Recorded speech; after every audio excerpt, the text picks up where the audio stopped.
চাঞ্চল্যকর এমপি আনার হত্যাকাণ্ড, ৩ আসামির স্বীকারোক্তিমূলক জবানবন্দিতে ইউ-টার্ন।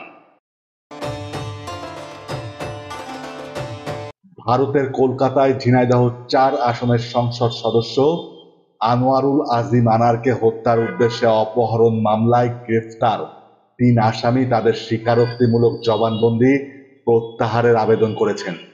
আজ বৃহস্পতিবার ৪ জুলাই ঢাকার অতিরিক্ত chief metropolitan magistrate Mohammad Mahbubul হকের আদালতে আসামিদের জবানবন্দি প্রত্যাহারের ওপর শুনানি হয়। এ সময় আসামিদের আদালতে উপস্থিত করা হয়।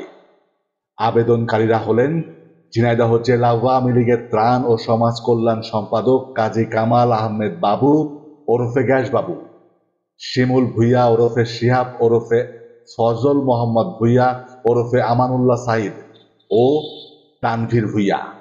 আসামিদের উপস্থিতিতে তাদের পক্ষে শুনানি করেন ঢাকা মহানগর দায়রা জজ আদালতের সাবেক সরকারি কৌঁসুলি এহসানুল হক সামাজি সহ কয়েকজন আইনজীবী।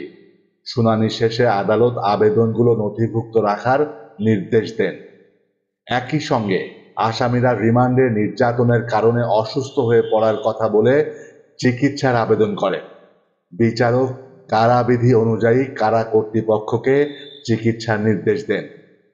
আসামি বাবুর ১৬৪ ধারার জবানবন্দি প্রত্যাহারের শুনানি শেষে তার আইনজীবী এহসানুল হক সামাজি বলেন, জবানবন্দিতে যে বক্তব্য বলা হয়েছে সেটা সত্য ও ইচ্ছাকৃত না।